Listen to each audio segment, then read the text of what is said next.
गुप्त साम्राज्य के अंदर गुप्त साम्राज्य की गुप्तकालीन अर्थव्यवस्था क्या थी, यहाँ पर सैन्य व्यवस्था क्या थी, इन सभी पर चर्चा करेंगे। तो बात करें यहाँ की यानी कि गुप्तकालीन अर्थव्यवस्था थी। जो गुप्तकालीन अर्थव्यवस्था थी ये कृषि पर आधारित एक अर्थव्यवस्था थी और कृषि जो भूमि होती थी उसका स्वामी मुख्यतः राजा को माना जाता था। यानी कि ओवरऑल यदि हम कहें कि गुप्त साम्राज्य के अंदर भूमि का मुख्य जो स्वामित्व होता था ये राजा के पास होता था और राजा दान में भूमि कुछ कर्मचारियों को नगद वेतन की जगह भूमि देता था। अमर कोश में 12 प्रकार की भूमि का उल्लेख हमें मिलता है और लेकिन कुछ भूमि इस प्रकार से थी। क्षेत्र जो भूमि होती थी इसे खेती योग्य भूमि कहा जाता था, खिल बेकार भूमि को कहा जाता था, अप्रहद जंगल भूमि को कहा जाता था, गपतसर चरागाह भूमि को, वास्तु निवास करने वाली जो भूमि होती थी या निवास के योग्य जो भूमि होती थी वास्तु कहलाती थी, गोचर पशुओं के चारे योग्य भूमि को कहा जाता था, सील नया जोते जाने वाली भूमि जो बंजर भूमि होती थी उसे सील कहा जाता था। वृहद संहिता में 3 फसलों की जानकारी हमें मिलती है। वृहद संहिता के अनुसार गुप्त काल के समय 3 फसलें मुख्यतः होती थी, लेकिन इसी जो कि एक चीनी यात्री था इसने उल्लेख किया है कि गुप्त काल में चावल और जौ 2 ही मुख्य फसलें थी और इसके साथ ही कालिदास अष्टांग संग्रह में चावल की 44 किस्मों का वर्णन हमें मिलता है। कालिदास बताता है कि कालिदास के अनुसार गन्ना तथा चावल की खेती की जाती थी। इसके साथ ही काली मिर्च और इलायची ये मलय पर्वत जो कि नीलगिरी पहाड़ी में स्थित है वहां पर इलायची और काली मिर्च की खेती की जाती थी कालिदास के अनुसार। उसके बाद यदि हम देखें कि जो खेती होती थी खेती के लिए सिंचाई की व्यवस्था करना आवश्यक था क्योंकि जो कृषि होती थी ये सिंचाई पर या फिर हम कह सकते हैं वर्षा पर आधारित थी, लेकिन गुप्त काल में हमें पता चलता है कि गुप्त शासकों के द्वारा सिंचाई के लिए नहरों तथा तालाबों का निर्माण भी करवाया गया था। क्यों करवाया गया था?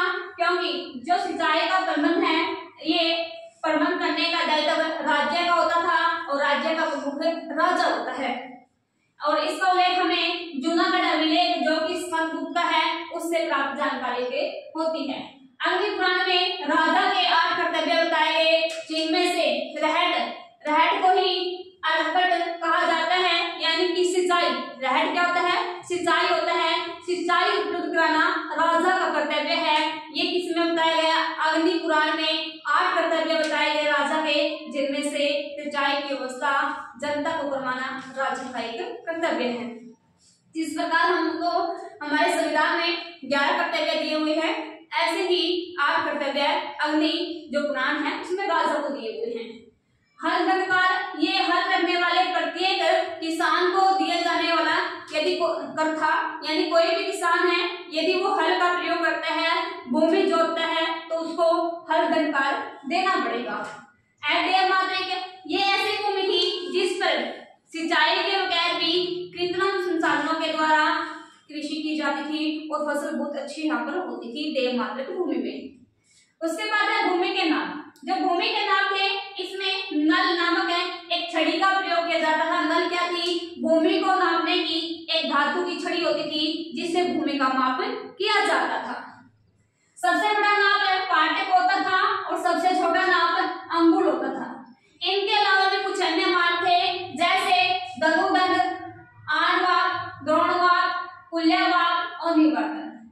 4 आणवाक 1 द्रोणवाक के बराबर थे, 8 द्रोणवाक 1 कुल्यवाक के बराबर और 5 कुल्यवाक 1 पाटक के बराबर होते थे।